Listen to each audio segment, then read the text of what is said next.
Hello friends, welcome to my channel KRS Shana vlog. இன்றைக்கி நான் என்ன செய்து காட்ட போகணுன்னு சொன்னால் கத்திரிக்காய் பால் கறி. வாங்க எப்படி செய்யலாமென்னு சொல்லித்தரேன். கத்திரிக்காய் வெட்டி போடுறதுக்கு கொஞ்சம் தண்ணி எடுத்து அதுக்குள்ளே உப்பு கொஞ்சம் போட்டுக்கொள்ளுங்க. உப்பு போட்ட பிறகு வெட்டினா அந்த கருப்பு கலர் ஆகாது கத்திரிக்காய்.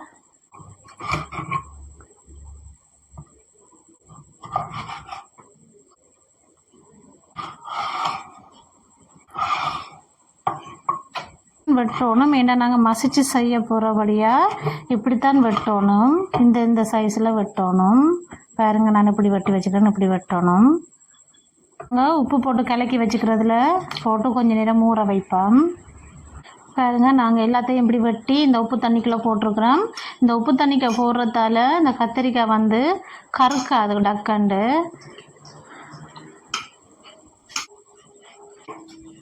இப்போ நாங்கள் கறி செய்ய ஆரம்பிக்கலாம். தேவையான அளவு தேங்காய் எண்ணெய் ஊற்றி கொள்ளுங்க. கடுகு போட்டுக்கொள்ளுங்க. வெந்தயம், பச்சை மிளகாய், வெங்காயம். இந்த ஸ்டேஜில் கொஞ்சம் உப்பு போட்டுக்கொள்ளுங்க. வெங்காயம் நல்லா வதக்கிட்டு இதுக்குள்ளே தக்காளி பழம் போடுறதில்ல. பால் கறி வச்சு இறக்கின பிறகு கடைசியாக தேசி பால் தான் கொஞ்சம் விட வேணும். இதுக்கு தக்காளி பழம் போடுறதில்ல. அதே மாதிரி பழப்புளியும் விடக்கூடாது. கத்திரிக்காயை போட்டுக்கொள்ளுவோம்.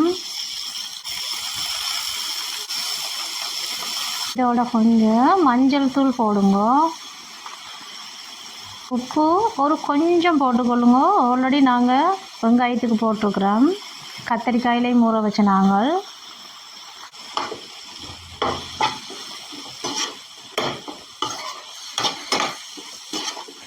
கத்திரிக்காயை நல்லா தண்ணி விடாமல் நல்லா மூடி வேக வைக்க வேணும். இது அப்படியே லைட்டாக அப்படியே மசிஞ்சு வரும். பிறகு முதலாம் பால் விட வேணும்.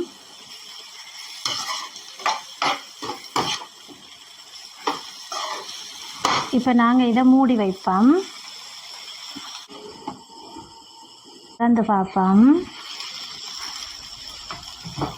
பாருங்கள், நாங்கள் கொஞ்சம் தண்ணி கூட விடையில. இந்த பதத்தில் வேக வச்சு எடுக்க வேணும். இதை லைட்டாக இப்படி மசிச்சு வேக வைக்கணும். கத்திரிக்காய் மூடி வேக வைக்கும் போதே வெந்தோடனே ஒரு வாசம் வரும். அந்த வாசத்தில் திறந்தால் சரி. இப்போ கத்திரிக்காய் அந்த பதத்துக்கு வெந்துட்டேன்னு அர்த்தம். மசிக்கணுங்க, நல்லா ஓரளவுக்கு மசிக்கணும். கத்திரிக்காய் பால் கறி அப்போ தான் ருசியாக இருக்கும். திக் பால் கொஞ்சம் விடுவோம்.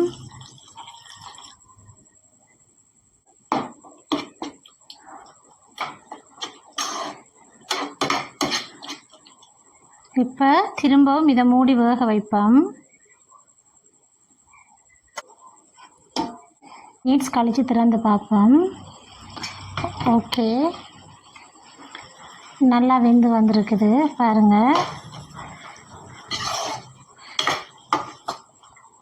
சுட சுட சோறு சமைச்சு இதை ஒரு முறை சமைச்சு சாப்பிட்டு பாருங்கள். அவ்வளோ டேஸ்டியாக இருக்கும் கத்திரிக்காய் பால் கறி.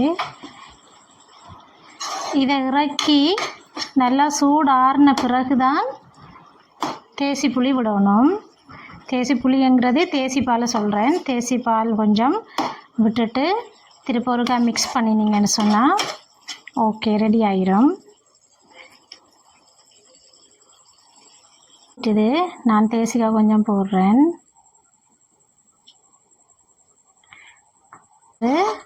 ஓரளவுக்கு விட்டால் போதும். இதை நாங்கள் இப்போ இறக்கி எடுப்போம்.